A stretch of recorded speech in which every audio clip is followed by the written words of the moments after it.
Bom dia. Romance escrito por um cientista do campus da USP de Ribeirão Preto ganha o Prêmio Jabuti 93, ao lado de autores como Otto Lara Rezende e João Gilberto Noll. O romance premiado é Aqueles Cães Malditos de Arquelau. O autor é o professor de Psicologia da Faculdade de Medicina de Ribeirão Preto da USP, Isaías Pessotti, que está aqui com a gente para falar sobre o seu trabalho no EPTV Comunidade deste sábado. Para quem não sabe, o Prêmio Jabuti é concedido anualmente pela Câmara Brasileira do Livro, desde 59, a obras de poesia, romance, tradução, ensaio, etc. Bom dia, professor. Bom dia. A crítica diz que Os Cães Malditos de Arquelau resgata o romance sofisticado, mas com mistério e suspense. Afinal, do que trata essa obra? É a história de um manuscrito do século XV, fictício, escrito por um bispo anônimo. Esse manuscrito é uma apologia de Eurípides, o trágico grego do século V a.C. É a defesa de Eurípides, essa apologia de Eurípides é escrita por esse bispo anônimo, que é um apaixonado por Eurípides. Um grupo de pesquisadores dos anos 60, Milão, tenta descobrir quem é esse bispo misterioso que escreve um manuscrito tão brilhante, tão apaixonado e com ideias bastante modernas. Mas é sabido que o manuscrito, pelo tipo de escrita, é do século XV. Na tentativa de identificar o bispo através das entrelinhas, eles vão lendo o manuscrito, que é o que eu queria, que todos lessem essa defesa de Eurípides. O senhor considera o dramaturgo Eurípides como um tema bastante atual? E por que sem isso? dúvida. Sem dúvida, porque, veja bem, Eurípides é quem institui a legitimidade da paixão como componente do ser humano. Você tem de um lado uma versão socrática do homem que valoriza os aspectos racionais da vida. Ao lado de Sócrates, no mesmo tempo, eles eram amigos pessoais. Eurípides desenvolvia todo um pensamento mostrando a importância e a ditadura, por vezes, da paixão sobre a razão. Os personagens de Eurípides são todos personagens muito apaixonados, passionais, há vários loucos nas tragédias de Eurípides. Então, essa ênfase sobre a paixão como componente irrecusável do homem é fundamental para se entender mudanças no pensamento ocidental que ocorreram só no último pós-guerra, por exemplo, toda a grande difusão do existencialismo, que é uma valorização dos aspectos da incoerência humana, da paixão, que historicamente funciona como um instrumento da razão. Tudo bem, nós vamos voltar a falar da paixão no segundo bloco. Pois não. Esse é o seu primeiro romance. E eu gostaria de saber como é que foi essa transição da produção científica para o estilo literário. O senhor já escreve literatura por hobby há muito tempo? Não, eu nunca escrevi nem um conto, nem para guardar. Eu escrevi esse livro por desaforo, porque eu, estudando o problema da loucura, fui pesquisar a loucura nos textos antigos e percebi em Eurípides um pensamento riquíssimo que foi desprezado, que nos foi sonegado de algum modo. Então resolvi fazer esse manuscrito do bispo defendendo Eurípides, que era a forma de ser lido. Agora, por quê? Escrevi por esse desaforo e por um certo desencanto com a produção acadêmica nos moldes em que é feita hoje em dia. A ciência nossa é uma ciência que luta com grandes dificuldades, com um sistema de financiamento míope. Então a universidade fica árida. Por outro lado, você tem uma ciência mais imediatista, menos preocupada com as tendências do saber do que com o resultado específico num assunto que é de moda na Europa ou nos Estados Unidos.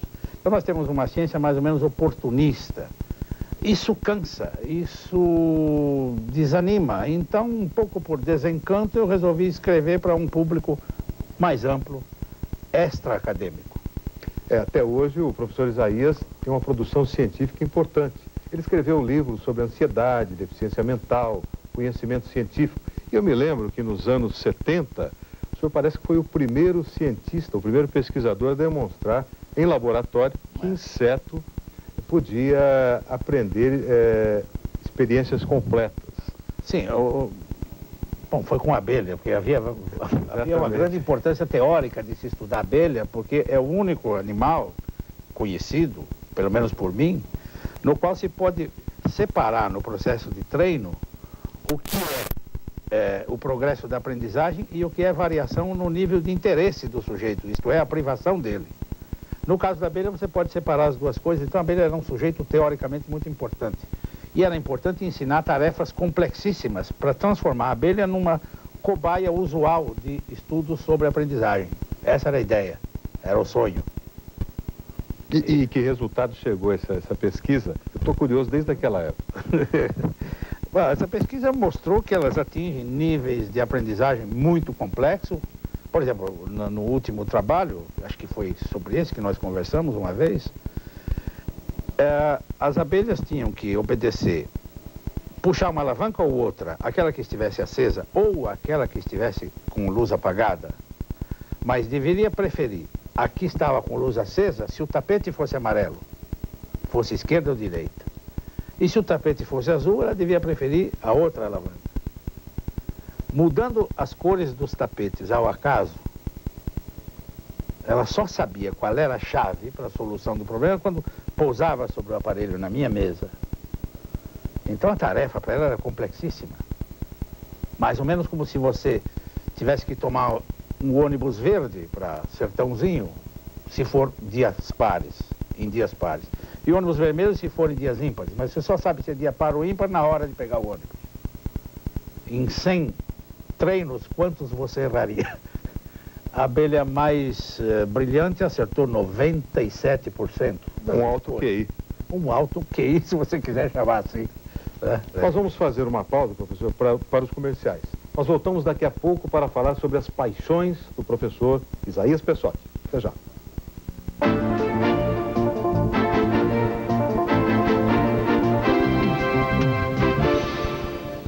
A razão é um instrumento da paixão. Que história é essa? Não, isso não é muito fácil de aceitar se a gente não explica, não é? Porque, em geral, se admite que as paixões devem ser dominadas pela razão, dirigidas por ela, senão nós vamos para o caos. O que se nota ao longo da história é que todos os episódios históricos de povos, de pessoas, de casas reais, são projetos que a humanidade se traça. E nós temos nossos projetos hoje de carreira, projetos políticos, projetos partidários, projetos religiosos, etc. Cada projeto desse é um sonho, é uma paixão. Agora, a grande tragédia da humanidade é que os projetos, de repente, são interrompidos, são destruídos. E quase sempre o fracasso de um projeto, ou de um sonho, o fim de um sonho, ou se deve a um acidente, ou se deve à incompreensão humana. Portanto, as paixões têm um limite, elas são impedidas pelos acidentes da vida e pela incompreensão dos homens. A paixão originalmente também não é quase um sinônimo também de doença? Pelo menos é o que se pensa. Sim, nessa visão racionalista em que a paixão é considerada a parte vil, a parte negativa do homem, a parte que leva ao erro ético ou ao erro do conhecimento, nesse sentido, sim. Mas o que eu pretendo mostrar é que, ao longo da história, a ciência e a razão trabalham para quê? Para minimizar o risco de acidentes e o risco da incompreensão humana. Ora, se trata então de eliminar os dois grandes inimigos da paixão. Nesse sentido, a razão, inclusive a razão científica, trabalham para que as paixões se realizem, para que os acidentes sejam em menor número e para que a compreensão aumente.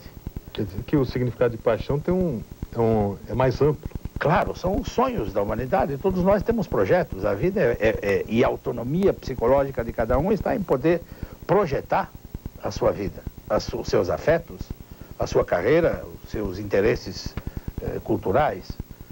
Essas paixões têm tanto maior probabilidade de se realizarem, quanto menor for o risco de acidentes ou de incompreensão. Quer dizer, a paixão move a humanidade. Move a humanidade, não há dúvida, e é o que dá graça à vida, e é o que dá graça às pessoas, e é o que dá graça à pesquisa. Essa paixão brasileira pelo futebol, por exemplo, o senhor torceu muito nessa Copa? Torci bastante. Não gosto desse carnaval que se faz em torno dos atletas, como se eles fossem grandes guerreiros, astronautas heróicos, Cristóvão Colombo, coisa parecida. Esse lado da Copa me irrita muito, mas o aspecto atlético, o aspecto esportivo e a competição entre as grandes equipes é um espetáculo muito bonito. E depois precisava torcer pelo Brasil mesmo. E torci adoidado. E deu tudo certo. Deu tudo o que eu queria. Queria a eliminação da Argentina, queria a Itália na final, deu tudo certinho. Professor, como é que o senhor explica que um cientista como o senhor, acostumado à rigidez e controle dos laboratórios de psicologia experimental, tenha preferido esse tipo de psicologia aos insights, por exemplo, freudianos, né? O senhor desacredita da psicanálise como método terapêutico, por exemplo? Não, de maneira nenhuma, mas também não sou um apóstolo dessa causa. Veja bem... Não, justamente porque normalmente a psicanálise trata de instintos, de culpa, Sim. Trata justamente com essa parte emocional do homem. Passional do homem. Que é ligada à paixão, que é o seu mote. Sem dúvida nenhuma, quer dizer, a teoria psicanalítica é uma maravilha. É um tratado de como as paixões determinam a vida, consciente ou inconscientemente. Aquilo que nós dizíamos é o que move a vida, é a paixão. E a psicanálise mostra isso muito bem. O desejo, a busca do prazer, como a mola que produz afeto, guerra, desilusão, perseguição, inveja, inimizades. São produtos da paixão e nós não podemos abrir mão disso e nem ganhamos nada carimbando essa parte passional como vil, como negativa. Pelo contrário, o que a psicanálise mostra, e nisso ela está ao lado de Eurípides, mostra que a paixão é o que move o mundo, é o que move a vida e é o que dá graça às pessoas.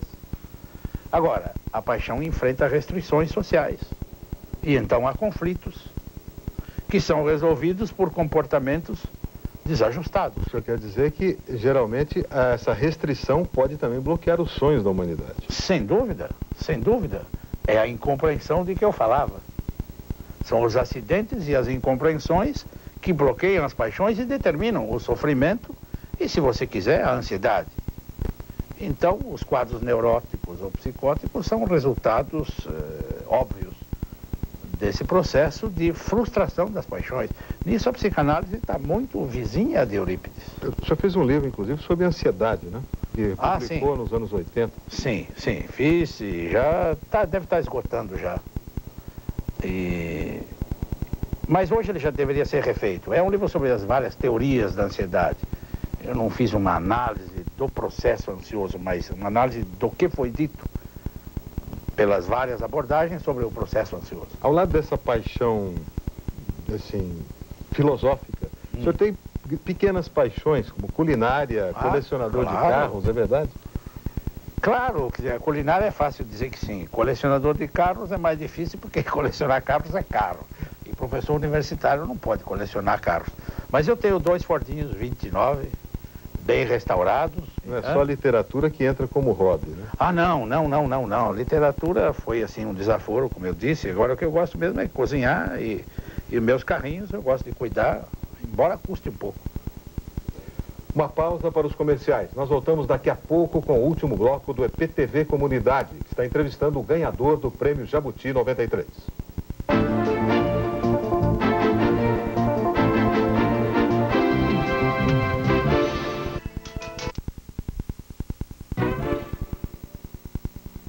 O EPTV Comunidade está conversando neste sábado com o professor Isaías Pessotti, ganhador do Prêmio Jabuti de 93, pelo romance Aqueles Cães Malditos de Arquelau. Professor, o senhor disse no outro bloco que a universidade está com uma série de problemas. Que problemas são esses? Bem, o país inteiro está com problemas, o mundo inteiro está com problemas, mas a universidade está atravessando uma situação bastante aguda do ponto de um ângulo histórico.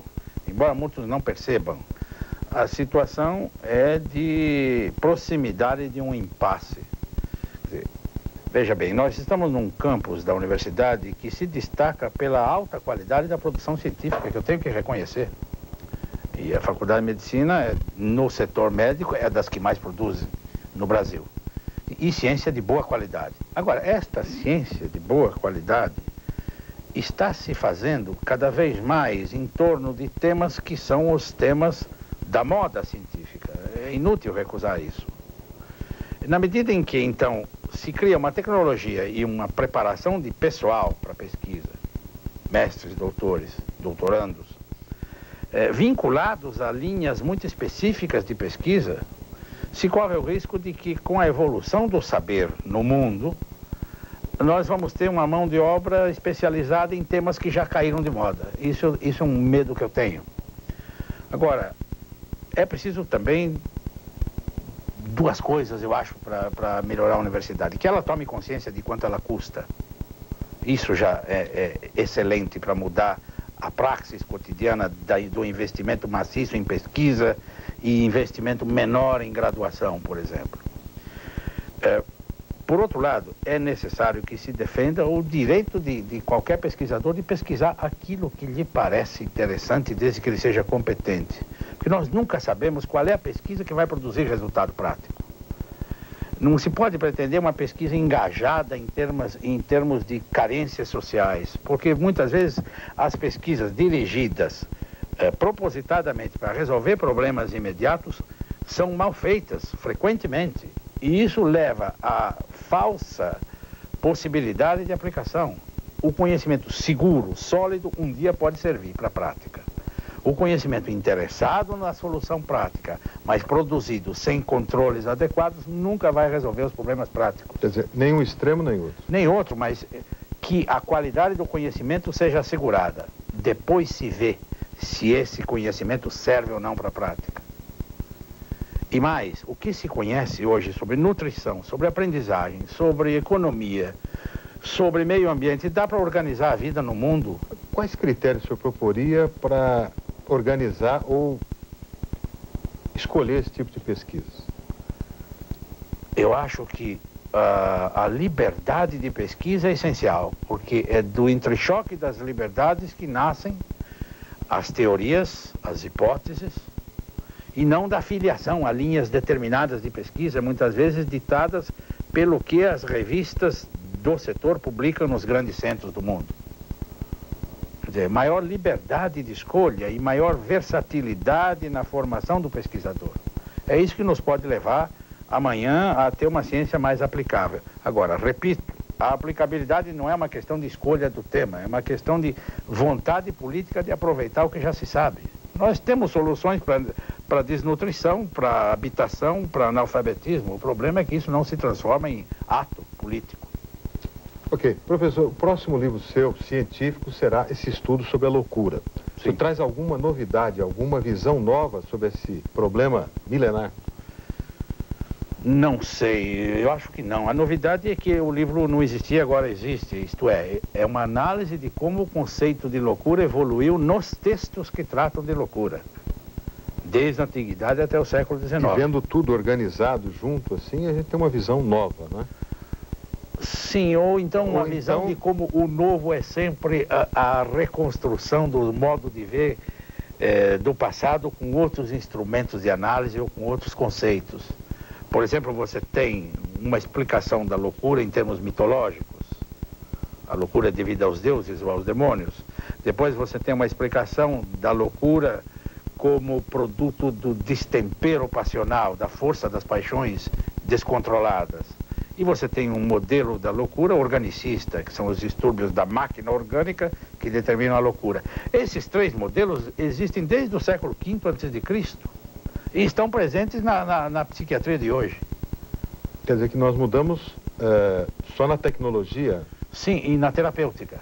Na terapêutica, porque se conhece mais sobre o organismo, se conhece mais sobre as paixões, e se conhece mais sobre as mudanças que a relação com o terapeuta pode produzir no paciente. Bom, depois do livro sobre a loucura, ele vai publicar também um novo romance. Ah, é. Esse romance está dando o que falar. Algumas pessoas já começam a me cobrar. Na verdade, é uma história bonita também, de mistério, cuja solução vai depender de erudição, porque é nisso que eu sei escrever alguma coisa. Mas vai tratar de um episódio muito importante, que é a trajetória da ordem monástica dos Templários, que era uma ordem de monges armados, encarregados de defender os territórios francos na Terra Santa. Esses monges, enquanto os territórios interessavam, não estavam perdidos para os muçulmanos, tinham todos os privilégios da monarquia e do papado. Com isso ficou uma ordem riquíssima. Perdidos os territórios, ficou uma ordem riquíssima, arrogante e inútil.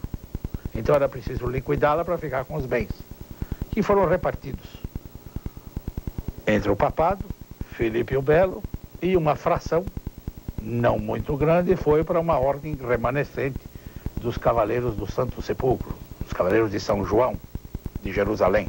Santo Sepulcro eram os Templários. Depois essas ordens tomaram, depois de liquidada a ordem templária, surgiram várias ordens novas. Algumas agremiações de hoje têm a presunção de ser sucessores de templários, a maçonaria, alguns ramos da maçonaria se pretendem tal, mas não é nada disso. Na verdade, os templários foram liquidados em 1314.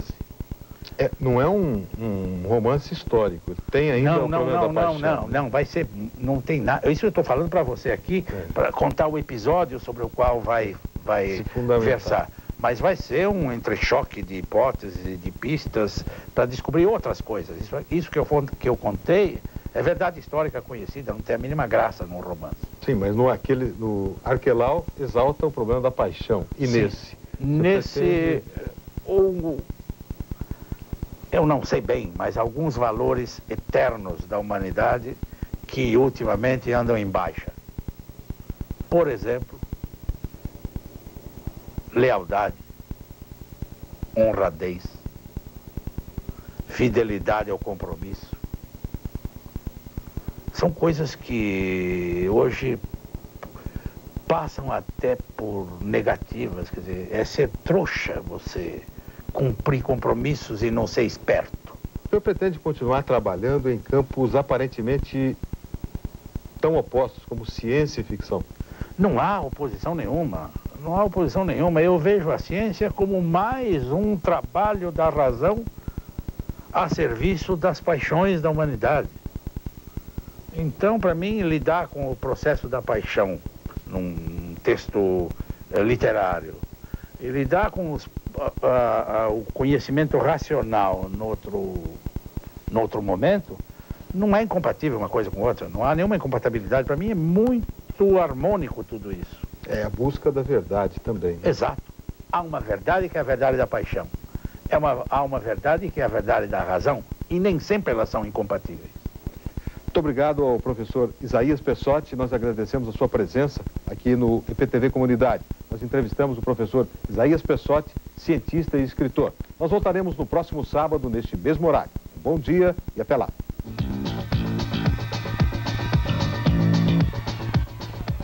Assista agora Xuxa Park.